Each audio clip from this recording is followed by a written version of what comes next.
let's hurry up and talk to Joe Rotella, who's here with tools galore, because we are going to make something. I know. Love tools. You know, I like to make 3D things, and you can make stuff out of wood, but then I have to have big boards are expensive and big tools and sand it and finish it. So instead, I've been working with foam.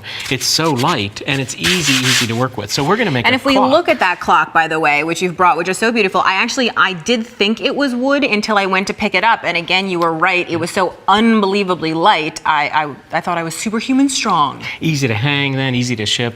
So we're going to take a piece of foam, and first thing we're going to do is trace a pattern. And in this case, I found an owl coloring book page, and I cut it out and just traced it with a marker, and we're good to go. I did the same thing with the eyes and the little tiny wings, and I marked where I want the clock center to go. The next thing we need to do is cut it. So we're going to go over here to a hot wire cutter. We're not going to need a straight edge, so we can just take this off for now. Okay. Turn it on. And this is going to heat up to close to 400 degrees. And cut this just like butter. Wow. So why don't you give it a shot? Now don't touch that wire. Oh my gosh, I'm scared, I have to say. Now, okay, how close to the line? Oh my gosh, this does go through here super easy. How close to the line do I need to go? You're doing great. You're doing great. Is there any speed rules or anything like that? You just don't want to force it, so you bend the wire. It's like sewing, where you let the machine pull it through. And you know, if you get tired, just pull off to the edge and start again. Okay, so you don't want to stop or pause anywhere. You want to keep it. Oh, really? Yeah. Joe, there's no rules here, and you know how I like that. Now just pull off to the edge. Pull off to the edge. And you're all done. Now, I said this was 400 degrees, yes. right? Watch when we turn it off. We count to about 2, 1, 2, cold. Oh my gosh, that's Isn't that are you cool? serious? Now I'm scared. Oh my! It's totally cool. Oh my God, that's amazing. So I've got one already cut out and marked. How about you make his little tiny wings and finish your owl, and I'm going to drill a hole for where the clock piece goes.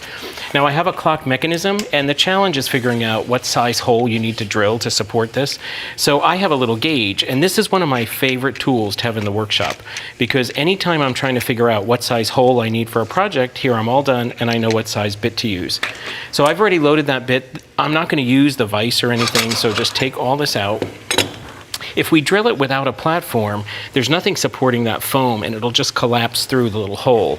So if I put a piece of wood here, it's going to support the foam while I drill. Fire up the drill, line it up, go nice and slow till we hit the wood underneath. And we have the perfect hole for our clock piece. And now we're ready to go ahead and paint it. I knew I wanted to use stencils on this, and I have a hard time deciding how to mix these different colors. So here's a little tip. Take the main color you're going to work with. In this case, I've got turquoise. And I'm going to put a whole bunch out there. I think I need some practice, by the way, because I did cut them out and it was super easy, but they're not exactly straight. Is that going to be okay? They look a little handmade by Julie. It's there organic. You go. It's organic. It does take a little bit of practice. And the other thing I found is you let your hands support it on the platform. Your whole arms are too much. So you'll get the hang of it. Now paint-wise here. Oh no, I have to practice. You have to practice. It sounds like fun though to practice. I love that. You can't have my wire cutter. So I've taken and mixed a little bit of a dark color and a lighter color into my primary color. And as long as I just play with these 5 colors, I'm sure that everything's going to look good together, because they're all based on that same turquoise. So I know when we come out of like a very, very traditional art place, they talk about it as tinting, toning, and shading. But basically all that means is taking a single color and then lightening, darkening it, depending on what you mix in with it. Yeah, and there we're done. We now have 5 colors to play with that are always going to work together. So we need to paint our whole owl. Now, normally when you paint foam, I know that it can the paint eats it, or you need to base coat it with something, but you said we're using a special smooth surface. Look at this surface. It's so smooth. It doesn't have all the craters. And notice when we cut it, it didn't crumble apart. Even these little pieces, there's no crumbling. Right. So now we can go ahead and stencil and just choose a stencil that we want to put on there. I used a sponge, and maybe we want this little bit of a lighter color. And again, we're not trying to go for perfection here. You know, it's just stenciling, and the more layers, the better. So there's how we could do the whole body. You just keep going and going and going. The other thing I wanted darker eyes. So I cut the eyes out of paper, but rather than use the eyes, I'm just using the cutout. And then I can put the darker color in there. Cool. When we're all done with all our pieces, it just becomes a matter of assembly. And it goes together with just glue, just a white glue. Okay, so now I want to ask you a couple questions because I want to be able to do this myself. I'm empowering myself here. So here are my questions. Painting the edges, do you use the same tools and brushes and everything to do that? Same brushes. Okay, and then when you're layering this all together, do you, so for instance, are you stenciling this part underneath and then gluing this on top? I did. Okay. Just because I wanted that darker outline here. And to be honest, it happened as a happy mistake. Because originally I thought, ooh, I'll put this on and then I'll glue this on top. But then that was really, didn't fit the tone of the whole rest of the project. And then I thought, oh, wait a minute, I've made my own stencil. That is a really cool idea. And now when you have the hole here, obviously that the clock mechanism is going to go into it, so we don't have to worry about putting any paint in there. And in fact, since you sized it so perfectly, you might not want to put paint in there. Absolutely. And then some other little tricks for the belly or the clock part. I really wanted that, you know, the round shape you think of with a clock, but I didn't want the hands, but I didn't want to put numbers.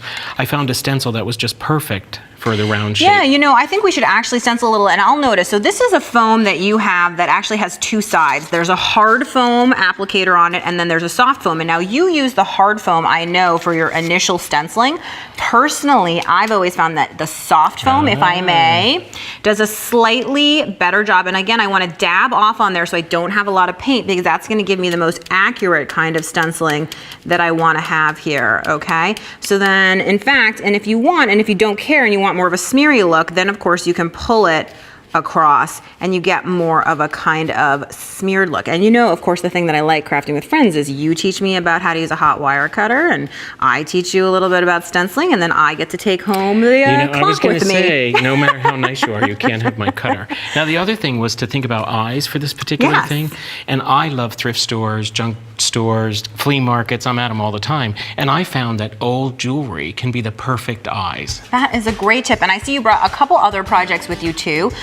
We have some cute little painted owls going with the theme. You could have a whole owl theme going there, of course. And then you have a nice little, what would you call it, a home decor piece there, the red square. Yeah, oh, steampunk. Steampunk. Well, that's fancy, which actually matches what you're wearing too. Now, if you keep working on those owls and wings, I could get this done and I'll keep stenciling. I know, we can make them for everyone, There right? you go.